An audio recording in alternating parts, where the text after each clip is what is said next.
ಕೋತಿ ಮತ್ತು ಹುಲಿರಾಯ ಕತೆ. ಒಂದು ದಟ್ಟವಾದ ಕಾಡಿನಲ್ಲಿ ಒಂದು ಚುರುಕಾದ ಕೋತಿಯೊಂದಿಗೆ ಈ ಕತೆ ಆರಂಭವಾಗುತ್ತದೆ.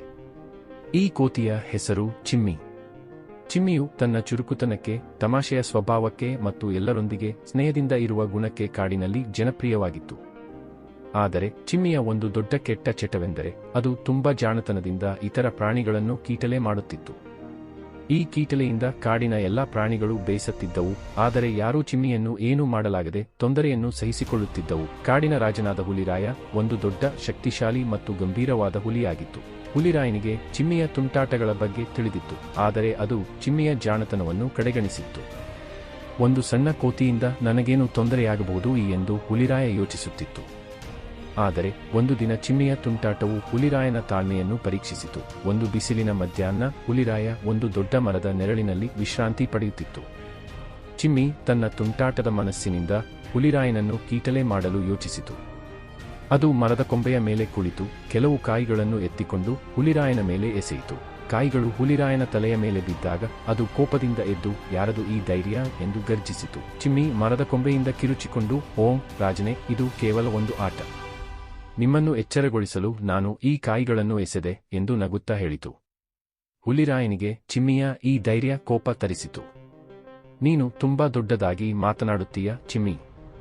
ಒಮ್ಮೆ ನನ್ನ ಕೈಗೆ ಸಿಕ್ಕರೆ ನಿನಗೆ ಒಳ್ಳೆಯ ಪಾಠ ಕಲಿಸುತ್ತೇನೆ ಎಂದು ಗುಡುಗಿತು. ಆದರೆ ಚಿಮ್ಮಿಯು ತನ್ನ ಚುರುಕುತನದಿಂದ ಮರದಿಂದ ಮರಕ್ಕೆ ಜಿಗಿಯುತ್ತಾ, ನನ್ನನ್ನು ಸಿಕ್ಕಿಸಿಕೊಳ್ಳಲು ನಿನಗೆ ಆಗದು ಹುಲಿರಾಯ, ನಾನು ತುಂಬಾ ಚುರುಕಿನವನು ಎಂದು ಕೀಟಲೆ ಮಾಡಿತು. ಹುಲಿರಾಯ ತನ್ನ ಗೌರವಕ್ಕೆ ಧಕ್ಕೆ ಬಂದಿದೆ ಎಂದು ಭಾವಿಸಿ ಚಿಮ್ಮಿಯನ್ನು ಹಿಡಿಯಲು ಮರದ ಕಡೆಗೆ ಓಡಿತು. ಆದರೆ ಚಿಮ್ಮಿಯ ಚುರುಕುತನಕ್ಕೆ ಹುಲಿರಾಯನ ಶಕ್ತಿಯು ಸಾಟಿಯಾಗಲಿಲ್ಲ. ಚಿಮ್ಮಿ ಮರದ ಕೊಂಬೆಯಿಂದ ಕೊಂಬೆಗೆ ಜಿಗಿಯುತ್ತಾ ಹುಲಿರಾಯನನ್ನು ಕೆಣಕಿತು. ಕೆಲವು ದಿನಗಳ ನಂತರ ಚಿಮ್ಮಿಯ ತುಂಟಾಟವು ಇನ್ನಷ್ಟು ಹೆಚ್ಚಾಯಿತು. ಒಂದು ದಿನ ಅದು ಹುಲಿರಾಯನ ಗುಹೆಯ ಬಳಿ ಒಂದು ದೊಡ್ಡ ಕಲ್ಲನ್ನು ಉರುಳಿಸಿತು. ಅದು ಹುಲಿರಾಯನ ತಲೆಗೆ ಬಡಿದು ಅದಕ್ಕೆ ಗಾಯವಾಯಿತು.